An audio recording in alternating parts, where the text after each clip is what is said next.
हमारे स्टूडेंट्स, जैसा कि हम लोगों ने पिछले लेक्चर में देखा, पीछे वाले में देखा, यहाँ पे हमने समझा कि यहाँ पे प्रोडक्ट जो बना NADPH बना और ATP बना। ये इसमें दो तरह के फोटो सिस्टम इन्वॉल्व थे, राइट। इसको हम नॉन साइक्लिक फोटोफॉस्फोरिलेशन कहते हैं। जरा देखिए, मैंने इसको थोड़ा समराइज कर दिया, राइट। सिस्टम हम लोगों ने कहाँ से शुरू किया था? हमने यहाँ से शुरू किया था फोटो सिस्टम 1 पे लाइट इंटेंसिटी। देखिए यहाँ पे मैंने पिछले बार बताया था कि दोनों में साथ साथ पढ़ते हैं। चाहे आप बच्चों PS2 की बात करेंगे या आप PS1 की बात करें, PS1 की बात करें, डियर स्टूडेंट्स, आप चाहे PS2 की बात करें या PS1 की बात करें, आपने नोटिस किया होगा कि लाइट के इंटेंसिटी, लाइट जो है वो बराबर साथ साथ दोनों पे पड़ रहे हैं, दोनों साथ साथ ऑपरेट होगा। तो यहाँ पे पड़ा, अब यहाँ से जो इलेक्ट्रॉन आया, आपको बताया था मैंने, ये इलेक्ट्रॉन कौन सा प्राइमरी इलेक्ट्रॉन एक्सेप्टर कौन है? आयरन सल्फर प्रोटीन था। और यहाँ से फेरेडोक्सिन के पास गया और यहाँ पर जो बना था, आपको मैंने बताया था कि ये स्ट्रोमा में है। इलेक्ट्रॉन यहाँ, ये इलेक्ट्रॉन जो आया यहाँ पे आया और इसके अंदर प्रोटॉन भी है। तो ये तीनों मिलकर क्या बना लिया? NADPH। मैंने आपको ये भी बताया था कि NCERT में लिखा होगा NADPH+H+। कभी कभी मैं इसको ऐसे भी बोलूंगा, आपको देखिएगा, कभी कभी मैं आपको ऐसे ही बोलूंगा, इसको ऐसे ही बोलूंगा, मैं आपको बोलूंगा NADPH2 भी बोलूंगा। तो ये बने। अब यहां से जो इलेक्ट्रॉन आया ये तो इसमें कन्वर्ट हो चुका है। फिर देखेंगे PS2 में, है ना, फिर यहां पर लाइट पड़े, यहां पर प्राइमरी लाइट एक्सेप्टर कौन है? थियोफाइटिन। और फिर यहां सीरीज ऑफ एक्शंस हुए और फिर यहां पे क्या बना था? ADP से बन गया ATP। आपको पता ही है, जो मैंने सिचुएशन दिखाया थे आपको, लाइट, ये जो सिचुएशन दिखाया था आपको, ये बना। अब यहां ये इलेक्ट्रॉन की भरपाई कौन करेगा? H2O टूटेगा, दो मॉलिक्यूल तोड़ेंगे तो दो मॉलिक्यूल इलेक्ट्रॉन निकलेंगे, है ना। यहां पे देखिए, एक H2O तोड़ दिया, मान लीजिए कि एक H2O मैंने यहां पे तोड़ा, एक H2O तोड़ दिया, राइट। एक H2O तोड़ा, लाइट के प्रेजेंस में फोटोलाइसिस ऑफ वाटर हुई, इलेक्ट्रॉन निकला, हाइड्रोजन निकला, ये प्रोटॉन निकला और ये नेसेंट ऑक्सीजन निकला। आप लोग इसको ऐसे भी लिख सकते हैं, अगर दो मॉलिक्यूल तोड़ेंगे तो प्रोटॉन भी बहुत सारे निकलेंगे और बाद में ये दो एक एक मिलके क्या बन जाएगा? O2 बन जाएगा, एटमॉस्फेयर में चला जाएगा। ये इलेक्ट्रॉन की भरपाई इधर हो जाएगी। क्लियर है? तो इस तरह से मैंने ये सिस्टम बताया था आपको। और ये जेड की तरह दिखता है, देखिएगा, ये जेड की तरह दिख रहा है। तो अब हम लोग इस जेड को उल्टा कर लेंगे, लाइक दिस, तो ये जेड स्कीम कहलाएगा। यानी कि नॉन साइक्लिक फोटोफॉस्फोरिलेशन क्या है? नॉन साइक्लिक फोटोफॉस्फोराइलेशन को और किस नाम से जानते हैं? जेड स्कीम के नाम से जानते हैं। क्लियर? चलिए आगे बढ़ते हैं, नेक्स्ट देखते हैं। इसको देखिएगा, अब ये समझिए, यहां पे हम लोग पढ़ेंगे ATP सिंथेसिस थ्रू केमियोस्मोसिस। ये वही चीज है जो मैं पीछे से करके आया हूं, है ना। इसको थोड़े से हम लोग समराइज कर लेते हैं, सिचुएशंस आपको समझ में आ जाएगा। जो मैंने नॉन साइक्लिक फोटोफॉस्फोरिलेशन कराए थे और जिसको मैंने डिटेल पढ़ाया था आपको, उसी में हम लोग सिर्फ और सिर्फ कौन सा पार्ट देख रहे हैं? यहाँ पे ATP बनना, इधर भी देखेंगे NADPH2 बनना। मतलब इसको हम लोग समराइज कर रहे हैं। कैसे? देखिएगा, ये PS2 था जो मैंने पहले बता चुका हूं मैं आपको। PS2, ये PS1 है। PS1 से क्या बना था?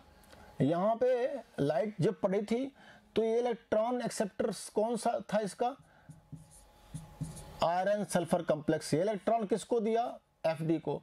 यहाँ पर फेरेडॉक्सिन NADPH2 रिडक्टेज कॉम्प्लेक्स था जिसने NADPH को H+ मिलाया और इलेक्ट्रॉन के साथ मिलकर क्या बना लिया, NADPH बना लिया, राइट। यहाँ अब देखिए, फिर यहाँ का इलेक्ट्रॉन काउंटर बैलेंस किसने किया, PS2 ने किया। यहाँ पे लाइट आए हैं, यहाँ से इलेक्ट्रॉन निकला, इधर से हाइड्रोजन निकला, PQS2 में कन्वर्ट हुआ, राइट। फिर PQS2 ने इलेक्ट्रॉन किसको दिया, साइटोक्रोम B6 इधर दिया, F कॉम्प्लेक्स को दिया, और फिर प्रोटॉन को कहाँ दे दिया, ल्यूमेन में डाल दिया, राइट। और फिर इलेक्ट्रॉन ने ये फिर प्लास्टोसाइनिन के पास गया और यहाँ से इलेक्ट्रॉन फिर किधर चला गया, फोटो सिस्टम 1 में चला आया वापस। फिर यहाँ इलेक्ट्रॉन की डिफिशियंसी हो जाती है जिसको वाटर मॉलिक्यूल टूटता है और नेसेंट ऑक्सीजन बनता है, हाइड्रोजन बनता है, इलेक्ट्रॉन बनता है, इलेक्ट्रॉन फिर इसमें आ जाता है। इस तरह इधर भी इलेक्ट्रॉन बैलेंस होता है। अब यहाँ पर इतने सारे प्रोटॉन, ये सारे जितने भी सारे प्रोटॉन है ना, सब प्रोटॉन के कारण क्या हो गया, high electrochemical potential gradient develop हो गया अंदर, और बाहर में लो है, तो उसको काउंटर बैलेंस करना पड़ेगा ना। तो यहां से प्रोटॉन ग्रेडियंट टूटे, यहां पे क्या डेवलप किया है बेटा, प्रोटॉन ग्रेडियंट डेवलप कर गया। तो ये प्रोटॉन ग्रेडियंट टूटा वापस, और टूटने के साथ ये H+ बाहर निकला। ड्यूरिंग दिस फेजेज ये ADP और आयनाइज्ड फॉस्फेट मिलकर क्या कर लेंगे, ATP बना लेंगे, और इस तरह से ATP का सिंथेसिस हो गया। ATP रिलीज कहाँ हुआ, स्ट्रोमा के अंदर रिलीज हुआ, राइट। ये जो मैंने पीछे किया वो सारे को समराइज कर दिया। आई होप सो वेल आपको अच्छे से समझ में आ गया होगा। चलिए देखते हैं, आगे बढ़ते हैं। अब हम लोग बात करते हैं साइक्लिक फोटोफॉस्फोरिलेशंस। साइक्लिक फोटोफॉस्फोरिलेशन पीछे जो हम लोग पढ़ के आए हैं वो क्या है, non cyclic photophosphorylation. Non cyclic photophosphorylation में एक बार रिव्यू कर लीजिए कि नॉन साइक्लिक फोटोफॉस्फोरिलेशन में क्या बने थे, NADPH बने थे, NADP बना था, दोनों बना था। अब यहां देखिए क्या बनेगा, जरा देखिएगा। अब मैं आपको समझाना चाह रहा हूं कि यहां देखिए, यहां देखिए, ये आपका फोटो सिस्टम 1 है। अब ये फोटो सिस्टम 1 पे लाइट का इंसिडेंट होता है, लाइट का इंसिडेंट होता है, इलेक्ट्रॉन्स रिलीज होते हैं, इलेक्ट्रॉन रिलीज होते हैं, और इलेक्ट्रॉन्स एक्साइट होने के बाद किसके पास आ गया, Fe आयरन सल्फर प्रोटीन के पास गया। लेकिन यहां पे आपको FD फेरेडॉक्सिन और फेरेडॉक्सिन, फिर आपको फेरेडॉक्सिन NADPH रिडक्टेज एंजाइम्स नहीं होंगे, तो ये इलेक्ट्रॉन्स जो इधर आया था फिर वापस किधर जाएगा, साइटोक्रोम B6 F कॉम्प्लेक्स के पास गया। यहां से इलेक्ट्रॉन आपको फिर चला गया PQ प्लास्टोक्यूनॉल, ये इलेक्ट्रॉन आ गया, राइट। अब ये इलेक्ट्रॉन यहां आया तो इसने क्या किया, ये तो प्रोटॉन पंप भी है ना, इलेक्ट्रॉन इधर से आया, प्रोटॉन इधर से लेगा, फिर ये क्या बना लेगा, PQS2 बना लेगा, और PQS2 में कन्वर्ट हो जाएगा, राइट। अब PQS2 से फिर क्या करेगा, अब आपको तो पता है कि प्लास्टोसाइनिन क्या लेता है, sorry cytochrome B6 F complex क्या लेता है, सिर्फ और सिर्फ इलेक्ट्रॉन लेता है। तो ये क्या करेगा, प्रोटॉन को फिर क्या करेगा बेटा, ल्यूमेन में डाल देगा। किधर डाल देगा, ल्यूमेन में वापस डाल देगा। यानी कि स्ट्रोमा का प्रोटॉन कहां आ गया, ल्यूमेन में आ गया, राइट। ये इलेक्ट्रॉन वापस इधर। अब ये इलेक्ट्रॉन फिर साइटोक्रोम B6 F कॉम्प्लेक्स से PC में जाएगा, प्लास्टोसाइनिन में जाएगा, और फिर वापस कहां आ गया, PS1 में आ गया। तो इस तरह से आपने नोटिस किया कि ये जो चला प्रोसेस, ये जो चला, वापस इलेक्ट्रॉन इधर से निकल के फिर इधर ही घूम के चला आया, राइट। यानी कि इलेक्ट्रॉन्स की डिफिशियंसी PS1 को नहीं हुई, और यहां पर PS2 इन्वॉल्व भी नहीं रहा, यानी कि घूम के आया सर्किल में। यानी कि ये साइक्लिक है और ये चलता रहेगा। तो इससे क्या होगा, यहां पर प्रोटॉन ग्रेडियंट, प्रोटॉन आते रहेंगे तो प्रोटॉन ग्रेडियंट डेवलप कर जाएगा, फिर अगेन यहां पर प्रोटॉन ग्रेडियंट डेवलप करेगा।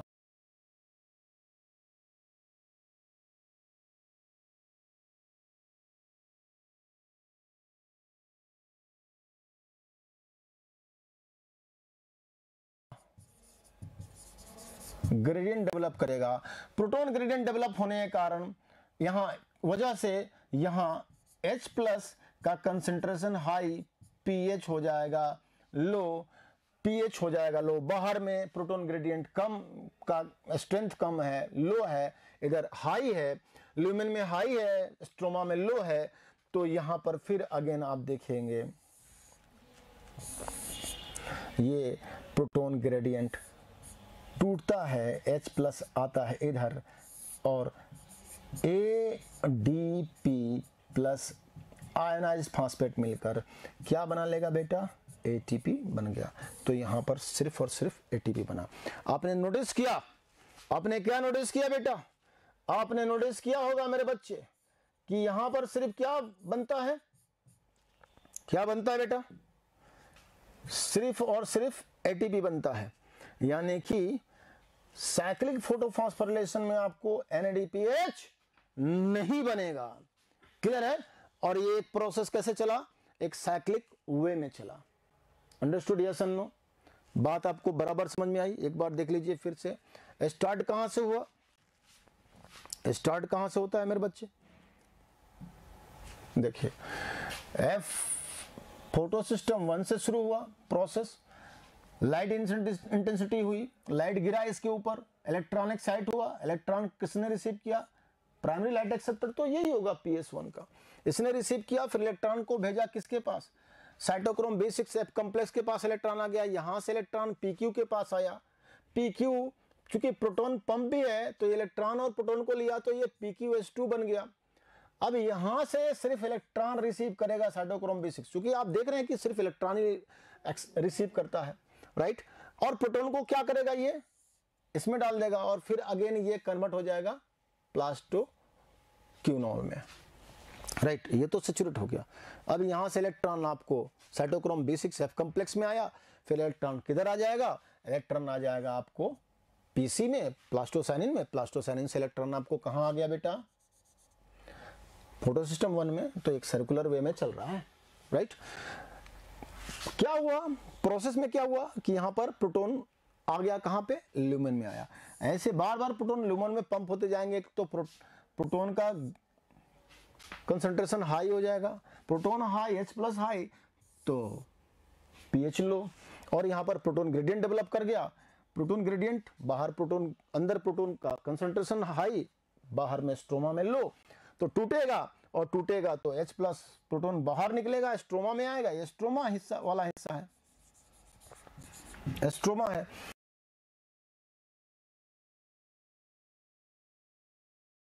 और इसके बिहाफ में ये जुड़ेगा तो ATP बन जाएगा। डियर स्टूडेंट्स, तो आपने देखा कि साइक्लिक में क्या बन रहे हैं, only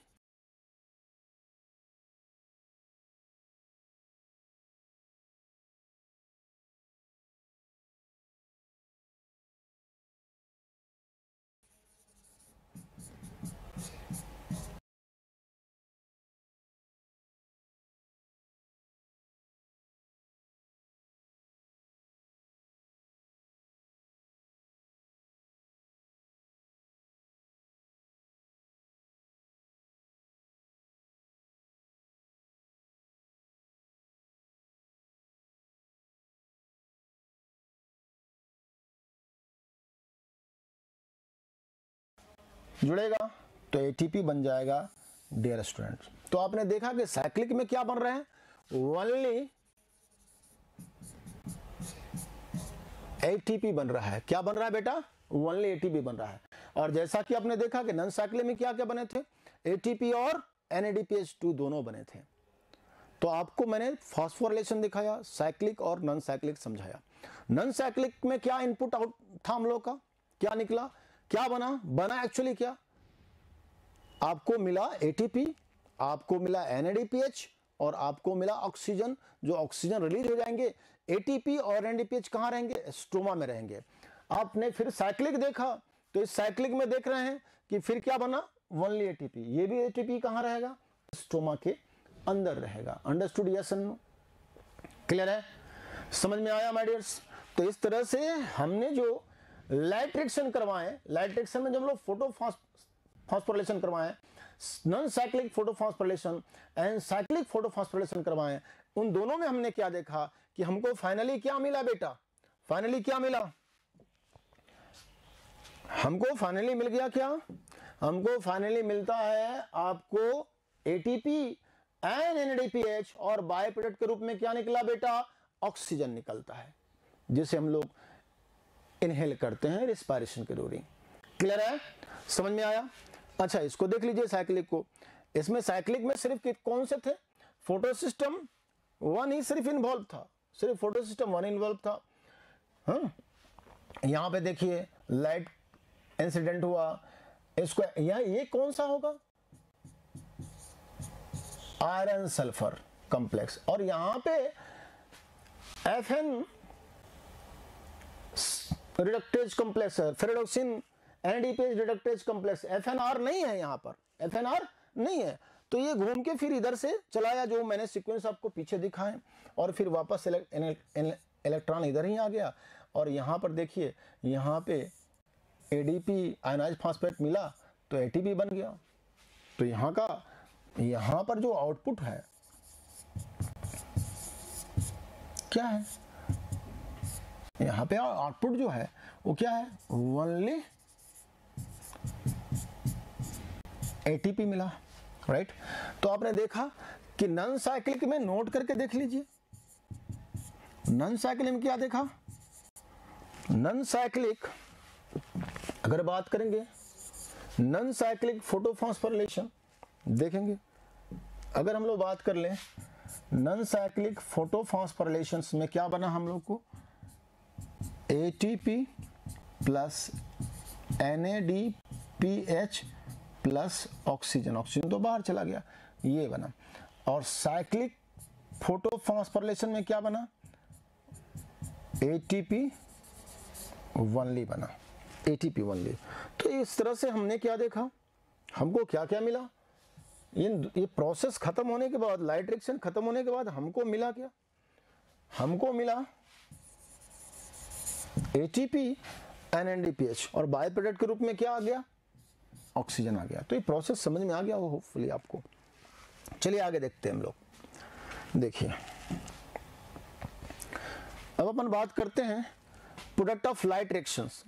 product of light reactions में आपने देखा कि मैंने बताया कि साइक्लिक में क्या होंगे बेटा, साइक्लिक में क्या होंगे, ओनली एटीपी बना, एंड नॉन साइक्लिक में क्या बना, एटीपी एंड NADPH2 दोनों बना, और साथ में अगर हम लोग बात करें तो ऑक्सीजन बाहर निकला एटमॉस्फेयर में, that is a by product.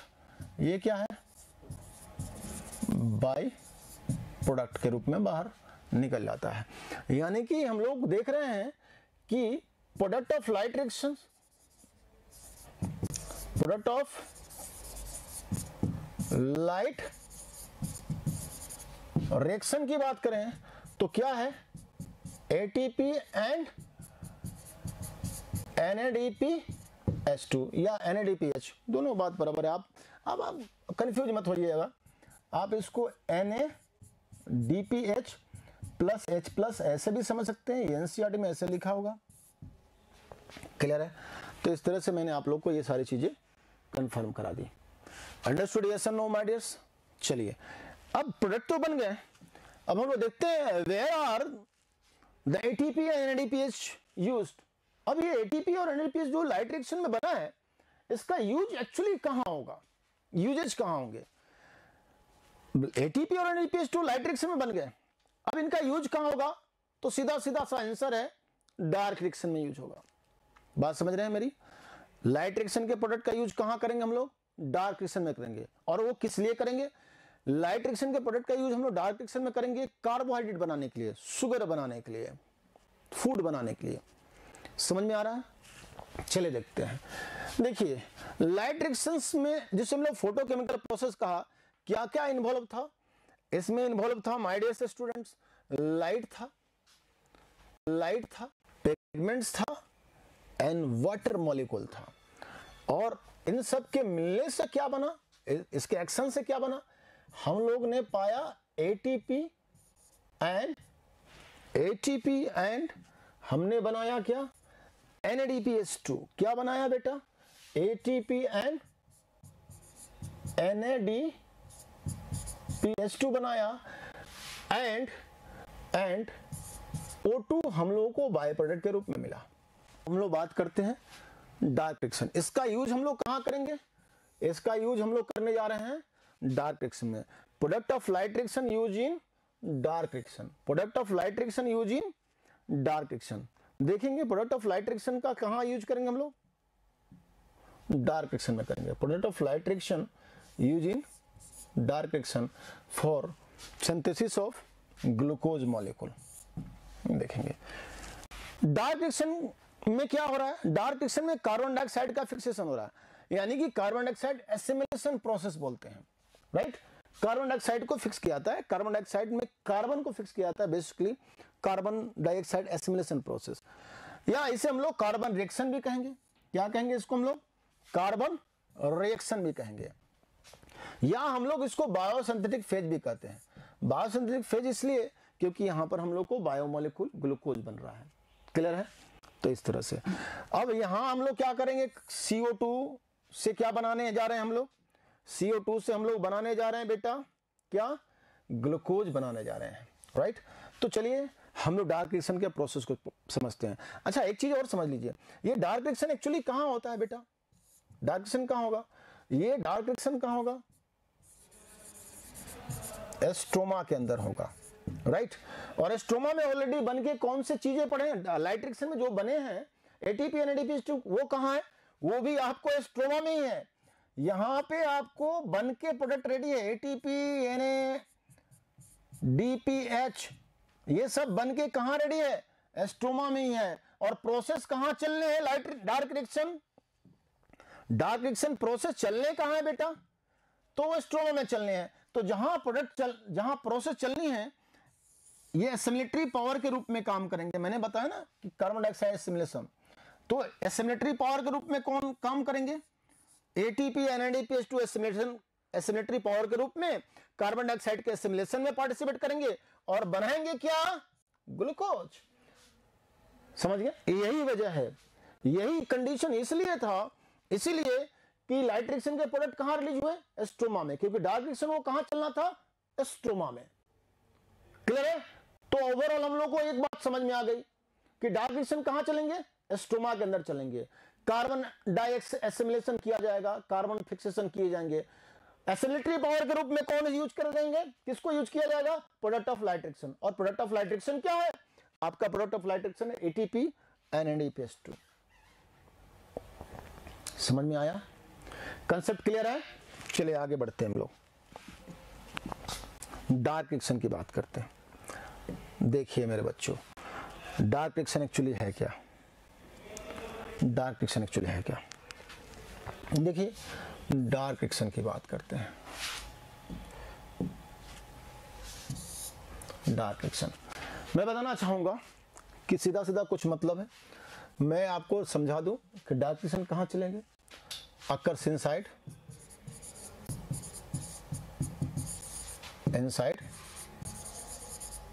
एस्ट्रोमा के अंदर चलेंगे, राइट।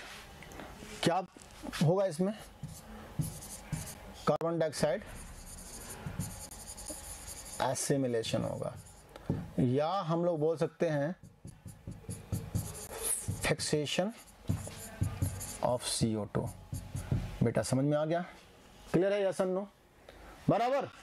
तो ये मैं आपको आगे पढ़ाऊंगा डार्क रिएक्शन। चलिए नेक्स्ट स्लाइड पे देखते हैं डार्क रिएक्शन, राइट। अब अपन बात करेंगे डार्क रिएक्शन की। तो जो डार्क रिएक्शन है माय डियर्स, जो डार्क रिएक्शन है, डार्क रिएक्शन के बारे में समझिए कि जो डार्क रिएक्शन है आपको पहले पता हो चुका है, किधर होगा? एस्ट्रोमा में होगा। इससे बेटर कुछ हो नहीं सकता। और ये चलेगा दो कंडीशन, दो तरह के होंगे। एक तो आपको C3 साइकिल होगा और दूसरा होगा C4 साइकिल। क्या होगा बेटा? C4 साइकिल होगा। याद रखिएगा, C3 एंड C4 साइकिल होगा। तो देखिए C3 साइकिल क्या है? एक्चुअली ये C3 साइकिल आपको C3 प्लांट में होंगे। C3 प्लांट, अब C3 प्लांट या C3 साइकिल क्यों कहेंगे हम लोग इस पर डिस्कस करेंगे। इसमें प्राइमरी CO2 एक्सेप्टर क्या है बेटा? REBP, रूबलोज, बाईफॉस्फेट, रिबुलोज बिसफॉस्फेट कहिए या बाईफॉस्फेट कहिए, रिबुलोज बिसफॉस्फेट कहिए, RUBP, राइट। ये 5 कार्बन का होता है। कितने कार्बन का होता है? ये 5C होता है, 5 कार्बन वाला होता है, राइट। चलिए, फर्स्ट स्टेबल कंपाउंड क्या कौन सा बनेगा? Phosphoglyceric acid, PGA। क्या बनेगा ये? फॉस्फोग्लिसरिक एसिड बन रहा है, जो 3 कार्बन वाला होता है, 3 कार्बन कंपाउंड है। यही वजह है कि 3 कार्बन वाला कंपाउंड फर्स्ट स्टेबल कंपाउंड है, इसलिए हम लोग इसको C3 साइकिल बोलते हैं। और ये बेसिकली जिसमें होता है वो C3 प्लांट कहे जाते हैं। क्लियर है, राइट। और ये कहां होगा? C3 साइकिल कहां चलेगा? आकर्षण मेसोफिल सेल, आकर्षण मेसोफिल सेल। और इसमें जो एंजाइम इन्वॉल्व होगा वो रुबिस्को है, ribulose bis, RUBP, rubisco, RUBP, ribulose bi carboxylase oxygenase, इसका पूरा नाम है रिबुलोज बाई कार्बोजिलेज ऑक्सीजनेज। यहाँ कार्बोजाइलेशन भी होगा और ऑक्सीजनेशन भी होगा, यानी कि CO2 का फिक्सेशन भी होगा और ऑक्सीडेशन भी प्रोसेस चलेंगे, रिडक्शन ऑक्सीजन दोनों। इसलिए हम लोग इस प्रोसेस को बोलेंगे रिडॉक्स। चलिए, अब अपन बात करते हैं, दूसरा है C4 प्लांट जिधर होगा वो C4 plant, C3 cycle, C4 cycle बोलते हैं। Primary light acceptor, primary CO2 acceptor कौन है बेटा? फॉस्फोइनोल पायरुवेट, फॉस्फोइनोल पायरुवेट, ये 3 कार्बन का होता है, राइट। फर्स्ट स्टेबल कंपाउंड जो बनेगा वो क्या है? Oxaloacetic acid, oxaloacetic acid 4 carbon compound है, ऑक्जेलोएसिटिक एसिड। यही वजह है कि इसे हम लोग 4C बोलते हैं, इसी की वजह से हम लोग बोलते हैं C4 साइकिल, इसी की वजह से बोलते हैं C4 प्लांट, और जिसमें हो रहा है वो C4 प्लांट कहे जाएंगे। और ये कहां होगा? आकर्षण mesophyll cell and bundle sheath cell, mesophyll cell and bundle sheath cell, याद रखिएगा इस प्रोसेस को। क्लियर है? ओके माय डियर स्टूडेंट्स, तो हमने लाइट रिएक्शन के बाद डार्क रिएक्शन से स्टार्ट किए। डार्क रिएक्शन की अगर बात करें dear student, dark reaction following step में कंप्लीट होते हैं, 2 तरह से चलते हैं। एक आपको हो गया C3 साइकिल, जिसे अपन कैल्विन साइकिल भी बोलेंगे। ये बेसिकली चलते हैं C3 प्लांट्स में। किधर चलेंगे? C3 plants. अब C3 साइकिल्स क्या है, C3 प्लांट्स क्या है, हम लोग डिस्कस करेंगे। C3 plants, primary CO2 acceptor कौन है? प्राइमरी CO2 एक्सेप्टर है RUBP, ribulose biphosphate, ribulose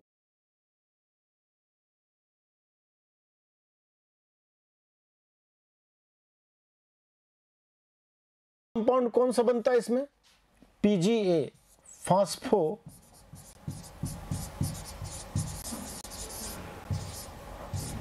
glyceric acid, जो 3 कार्बन का होता है। क्योंकि ये फर्स्ट स्टेबल कंपाउंड 3 कार्बन का होता है, इसलिए इसे C3 साइकिल बोलते हैं। और ये जिस प्लांट में होता है उसको हम लोग C3 प्लांट्स बोलते हैं। और इसे डिस्कवर किया था कैल्विन ने, तो इसे हम लोग कैल्विन साइकिल बोलेंगे। क्लियर है? चलिए, और ये कहां होता है? आकर्षण मेसोफिल सेल, आकर्षण मेसोफिल सेल। और इसमें एंजाइम होता है rubisco, ribulose carboxylase oxygenase, ribulose bi bis carboxylase oxygenase, C4 कार्बोजाइलेज और O4 ऑक्सीजनेज। तो ये दोनों तरह की टेंडेंसी रखता है, याद रखिएगा। क्लियर है? दूसरा देखिए, दूसरा है C4 साइकिल। C4 साइकिल को हम लोग basically hatch and slate pathway भी बोलते हैं या साइकिल बोलेंगे। ये बेसिकली इसमें, और ये होता कहाँ है? C4 प्लांट में होता है। किधर होता है भाई? C4 प्लांट में होता है। प्राइमरी CO2 एक्सेप्टर कौन है? प्राइमरी CO2 एक्सेप्टर है PEP, फास्फोइनोल पायरबेट, फास्फो एनोल पायरबेट है, और ये 3 कार्बन का होता है। कितने कार्बन का? 3 कार्बन का होता है। फर्स्ट स्टेबल कंपाउंड क्या है? Oxaloacetic acid, oxaloacetic acid 4 carbon का है। Occurs in mesophyll cell also in bundle sheath cell, ये 2 सेल में कंप्लीट होता है, मेसोफिल सेल में एंड बंडल सिथ सेल में। क्लियर है बेटा? Yes and no. तो अब हम लोग आगे बढ़ते हैं और इसमें हम लोग C3 को पढ़ते हैं, फटाफट देखेंगे। देखिए C3 साइकिल हम लोग सीखते हैं। C3 साइकिल क्या है? What is C3 cycle?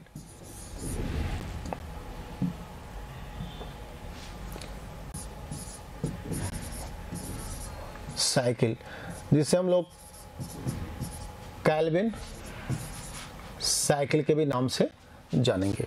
ये फॉलोइंग 3 स्टेप में कंप्लीट होते हैं। कंप्लीटेड इन फॉलोइंग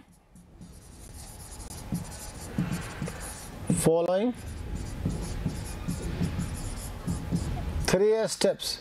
पहला स्टेप है इसका कार्बोजाइलेशन, कार्बोजाइलेशन। दूसरा स्टेप है my dear students reduction, reduction.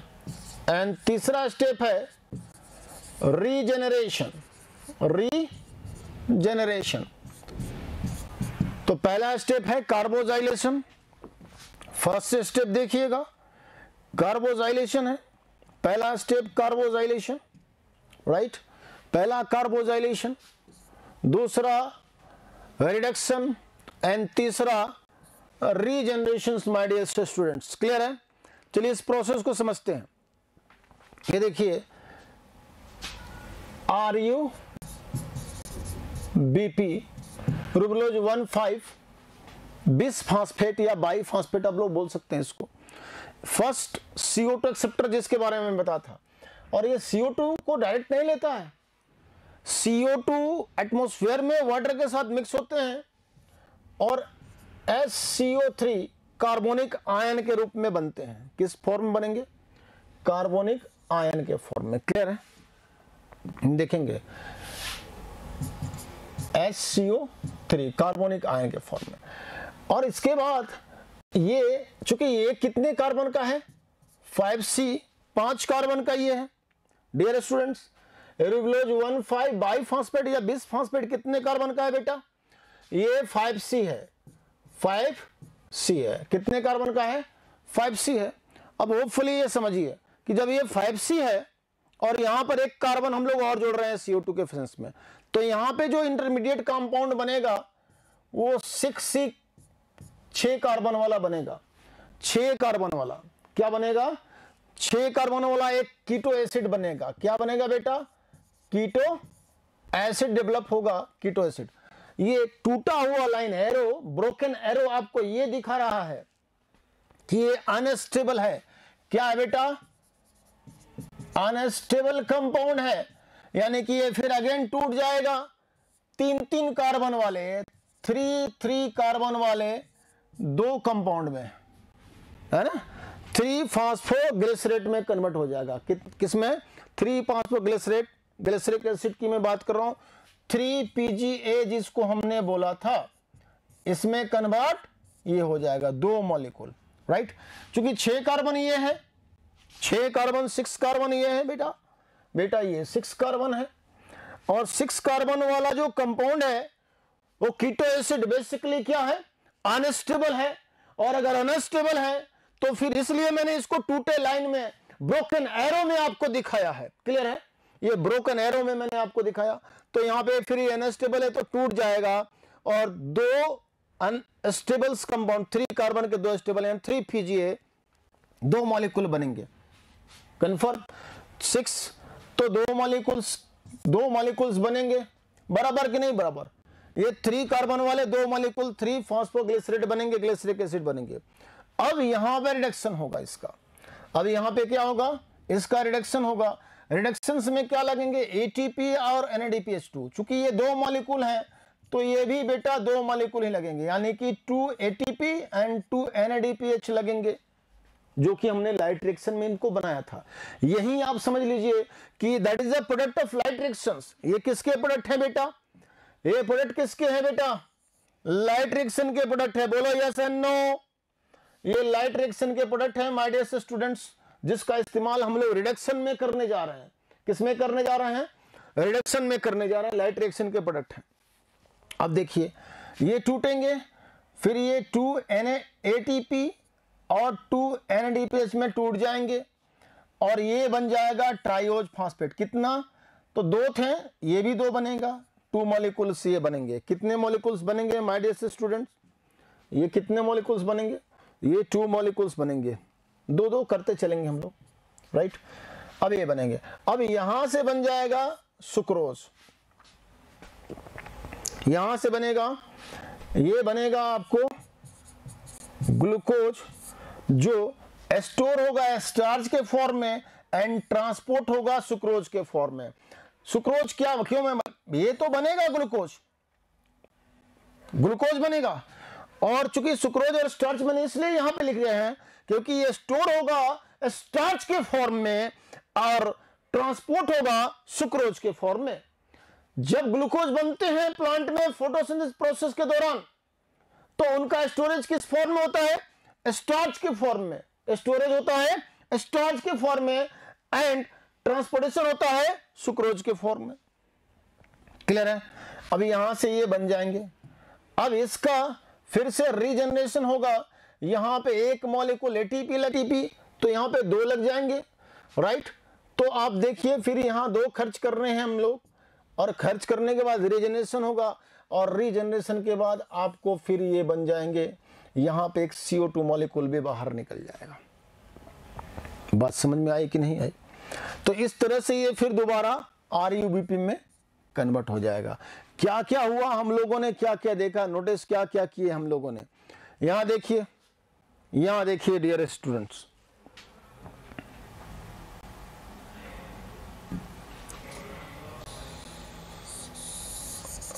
यहां पे एक ही मॉलिक्यूल CH, यहां देखिए, यहां आपने देखा कि 2 और ऐसे 1 मॉलिक्यूल CO2 के फिक्सेशंस में ऐसे लग रहे हैं। तो ये साइकिल कितनी बार चलेगी, N2 6 टाइम चलेगी, तो जाके 6। अब आप तो पता है ना ग्लूकोज में C6H12O6 है, यानी कितना कार्बन फिक्स किया है माय डियर स्टूडेंट्स, कितने कार्बन को हम लोगों ने सेटल फिक्स किया है, फिक्सेशन कितने कार्बन का हुआ है, बताओ फटाफट मेरे को जवाब दो जल्दी से, कितने का, तो 6 कार्बन, और यहां पर 1, तो ऐसे ऐसे कितने सर्किल चलेंगे, 6 चलेंगे। तो कितने ATP हो जाएंगे, 12 ATP यहां हो जाएंगे, और यहां कितने हो जाएंगे, 12 NADPH हो जाएंगे, यहां लग गए। और यहां पर चूंकि एक सर्किल में 1 लग रहे हैं, तो यहां पे कितने लगेंगे, यहां पर भी 6 ATP लग जाएंगे। तो प्लस रीजनरेशन में कितने ATP लगेंगे, 6 ATP लगेंगे, और रिडक्शन में कितने लगेंगे, 12 ATP एंड 12 NADPH। तो इस पूरे साइकिल को चलाने में कितने लग गए, नोटिस कीजिए कितने लग गए। चलिए देखते हैं, इधर हमने देखा कि इधर अगर हम लोग बात करेंगे रिडक्शन में, रिडक्शंस में कितने लगेंगे, तो 12 ATP एंड 12 NADPH लगे। क्लियर है। और रीजनरेशन में कितने लगे बेटा, रीजनरेशन में कितने लगे, फटाफट समझिए ना, कितने लगे, तो 6 ATP लगे। कितने लगे ATP बेटा, 6 ATP लगे। हाउ मैनी ATP, तो 6 ATP लगे। तो टोटल ATP कितने हो गए बेटा, 18 ATP हो गए, एंड NADPH2 कितने हो गए, 12 NADPH हो गए। क्लियर है। तो एक ग्लूकोज मॉलिक्यूल बनाने में, एक ग्लूकोज मॉलिक्यूल माय डियर बनाने में कितने ATP लग गए, 18 ATP प्लस 12 NADPH लग गए। तो तो जाके एक ग्लूकोज मॉलिक्यूल का सिंथेसिस होता है। यानी केल्विन साइकिल को कितनी बार रिपीट करनी पड़ती है? 6 टाइम रिपीट करनी पड़ती है। 6 सर्किल चलेंगे। एक सर्किल में कितने? 3 ATP, अगर हम लोग रीजनरेशन रिडक्शन को इंक्लूड कर लेते हैं, 3 ATP एंड 2 NADPH, तो 6 में कितने लगेंगे? 18 ATP एंड 12 NADPH2 लगेंगे। तो इस तरह से एक ग्लूकोज मॉलिक्यूल को सिंथेसाइज करने में इतने खर्चे होते हैं। बार रिपीट करनी पड़ती है, 6 टाइम रिपीट करनी पड़ती है। 6 सर्किल चलेंगे। एक सर्किल में कितने? 3 ATP, अगर हम लोग रीजनरेशन रिडक्शन को इंक्लूड कर लेते हैं, 3 सर्किल में कितने?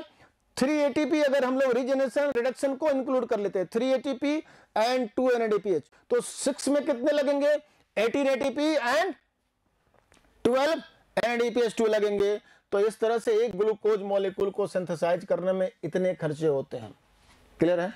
तो आपको ओवरऑल आपको मैं समझा दूं, ओवरऑल ये समझा दूं कि नोट करके लिख लीजिए, एक ग्लूकोज मॉलिक्यूल को सिंथेसाइज करने में कितने खर्चे हुए? 18 ATP कितने लगे बेटा? 18 ATP लगे, 18 ATP लगे प्लस 12 NADPH2 लग गए डियर स्टूडेंट्स, बराबर। तो केल्विन साइकिल कितना रोटेशन लिया, कितना टर्न किया? 6 टर्न किया।